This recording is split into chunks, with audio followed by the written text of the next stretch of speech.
अस्सलाम वालेकुम, welcome back. कैसे हैं आप लोग? आई होप आप सब ठीक होंगे। तो आज मैं आप लोगों के साथ शेयर करूंगी अपनी अर्ली मॉर्निंग से लेकर इवनिंग तक की रूटीन। तो चलें व्लॉग स्टार्ट करते हैं।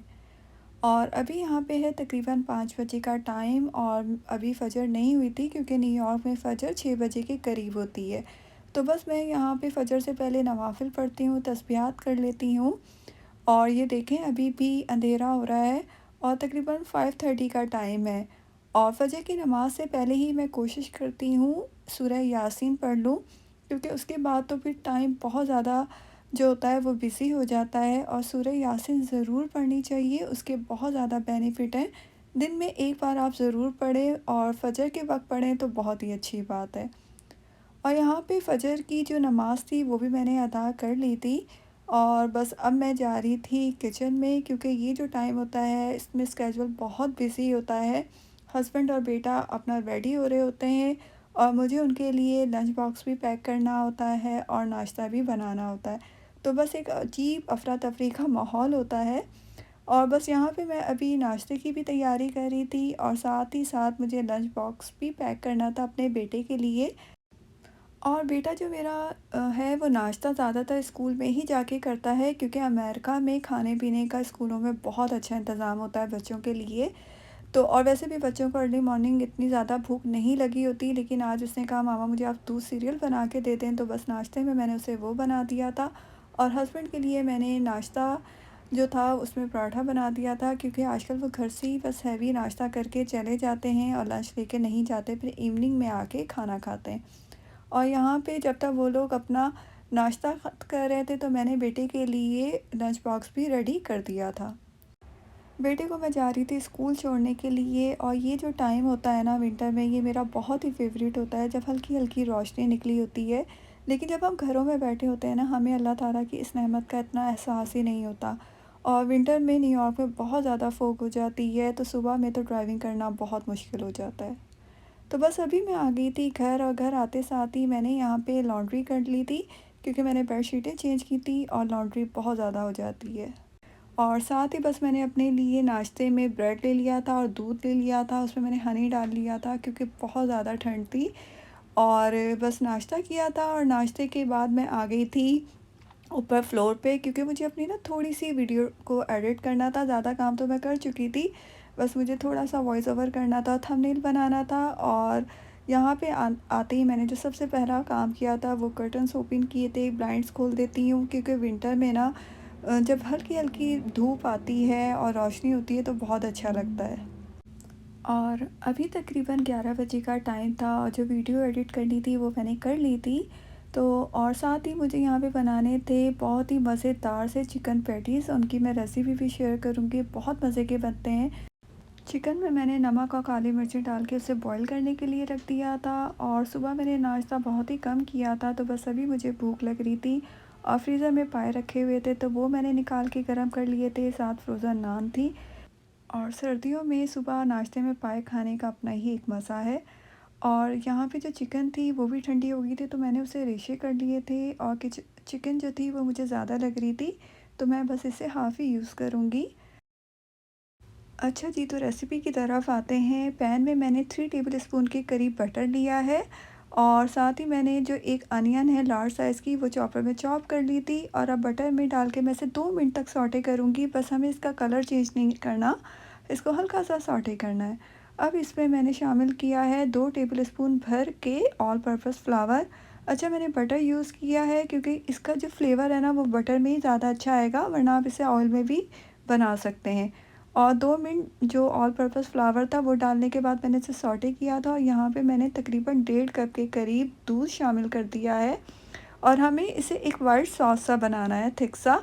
तो बस दूध को भी मैंने 1 से 2 मिनट तक ही कुक किया था। और इसमें मैंने शामिल किया है हाफ़ टी स्पून काली मिर्च, half tea spoon garlic powder और हाफ़ टी स्पून इसमें चिकन पाउडर मैंने शामिल किया है। और इन सब चीज़ों को भी हम 1 से 2 मिनट तक कुक कर लेंगे। और ये जो चिकन था, अब ये जो हमने मिक्सचर बनाया था इसमें शामिल कर देंगे। और चिकन डालने के बाद आपने इसको इतना कुक करना है कि जो चिकन है ना वो बहुत ही अच्छी तरीके से एक सॉफ्ट सी डो बन जाए। और ये देखें जिस तरीके से, ये देखें पैंदा ना हट रहा है और ये बहुत ही आराम से फ़ोल्ड हो रहा है। तो इसमें तकरीबन आपको 4 से 5 मिनट लगेंगे इसको कुक करने में।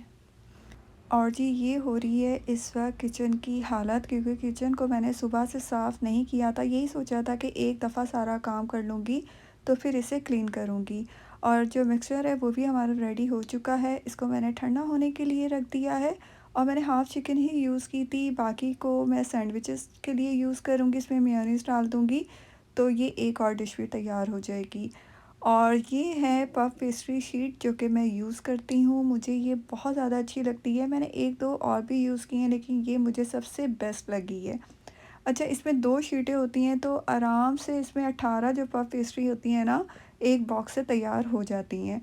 तो ये बहुत ही ईज़ी रहता है और अगर आप इस तरह की चीज़ें बना के ना घर में रखें तो लाइफ भी इजी हो जाती है और आपका जब कभी मूड हो इवनिंग में या बच्चों को लंच बॉक्स में देने के लिए तो आप बहुत इजीली निकालो और इसे बनाओ और इन्जॉय करो। और अगर कोई गेस्ट आ जाए तो फिर भी आपके लिए ये चीज़ें बनी हो, तो मैं तो हमेशा घर में इस तरह की चीज़ें बना के ज़रूर रखती हूँ। टाइम टेकिंग होती हैं लेकिन एक दफ़ा मेहनत आप कर लें तो आपका 1 से 2 महीने बहुत ज़्यादा आराम हो से गुज़र जाता है।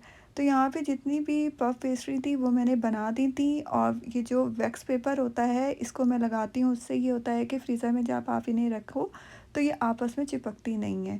तो बस अब मैं इन्हें फ्रीज़र में फ्रीज़ कर दूँगी और जब ये अच्छी तरह फ्रीज़ हो जाएँगी तो मैं इन्हें ज़िप-लॉक बैग में डाल दूँगी।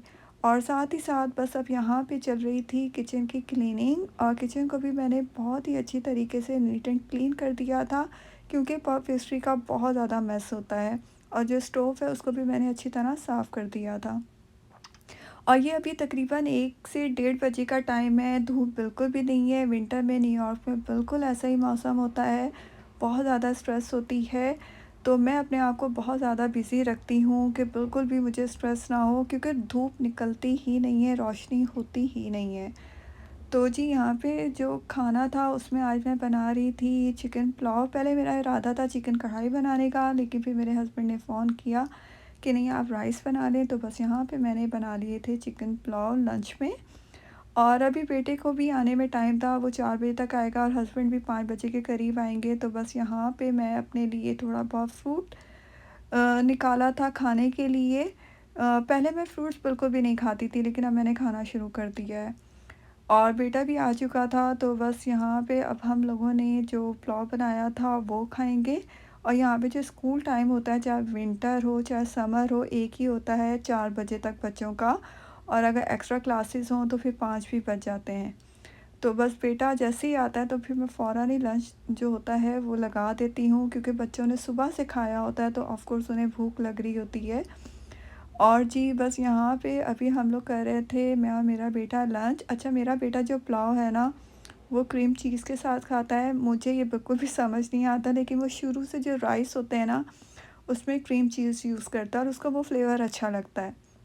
और तकरीबन 5 बज चुके थे, शाम का टाइम था और हस्बैंड भी मेरे आ चुके थे। तो जो मैंने पफ पेस्ट्री बनाई थी वो मैंने रख दी थी बेक होने के लिए। शाम की चाय के साथ मैंने सोचा कि चलो अच्छी लगेंगी और अभी फ़्रेश बनाई थी तो बस मैंने सोचा कि थोड़ा ट्राई भी कर लिया जाए। और हस्बैंड के लिए मैंने चाय बना दी थी, साथ उन्होंने पफ पेस्ट्री और केक ही खा लिया था, तो उन्होंने फिर जो खाना था वो नहीं खाया। और अभी हम लोग आए थे बाहर और मेरे हस्बैंड और बेटा दूसरे स्टोर चले गए थे, तो मैं यहाँ पे बराबर में ही एक डिस्काउंट स्टोर था वहाँ पे आ गई थी।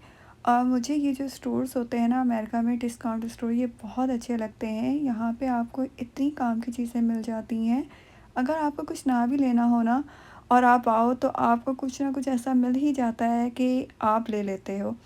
और ये अमेरिका में जो डिस्काउंट स्टोर होते हैं ना ये बहुत अच्छे होते हैं। यहाँ पे जो चीज़ें होती हैं ना, एक तो वो बहुत अच्छी होती है, दूसरा उनकी प्राइस बहुत ज़्यादा अच्छी होती है। यहाँ पे आपको सूट केस मिल जाएंगे, बेड शीटें, कंफर्टर सेट, डेकोरेशन पीस और मेकअप ऑर्गेनाइज़र, मतलब जो ज़रूरत की घर की जो छोटी मोटी चीज़ें होती हैं ना वो बहुत आराम से मिल जाती हैं आपको। और कभी कभी तो बहुत अच्छी चीज़ें भी आपको मिल जाती हैं। जो बड़े डिस्काउंट स्टोर होते हैं ना वहाँ पे तो आपको गिफ्ट देने के लिहाज से भी बहुत अच्छी चीज़ें मिल जाती हैं। देखें जिस तरह ये क्लॉक पड़ी है, वॉल क्लॉक, ये 699 की है। तो ये घर की एक आम ज़रूरत है। आप इसे किसी बड़े स्टोर में जाएँ तो वहाँ पे आपको 30-40 डॉलर की मिलेगी।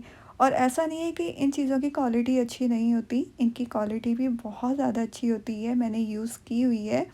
और ये देखें, ये सूटकेस यहाँ पे रखे हुए हैं। अच्छा, छोटे डिस्काउंट स्टोर भी होते हैं, वहाँ पे इतनी ज़्यादा वैरायटी नहीं होती, लेकिन जो बड़े डिस्काउंट स्टोर होते हैं, 99 सेंट उन्हें कहा जाता है, 99 सेंट स्टोर्स, तो वहाँ पे बहुत ज़्यादा आपको वैरायटी मिल जाएगी।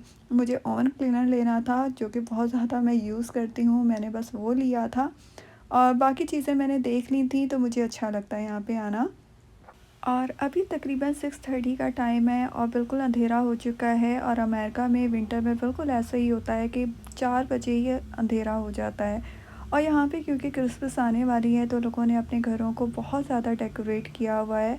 जिस तरह हम अपनी ईदों पे तैयारियां करते हैं, इस तरह यहाँ पे लोग अपनी क्रिसमस को सेलिब्रेट करते हैं।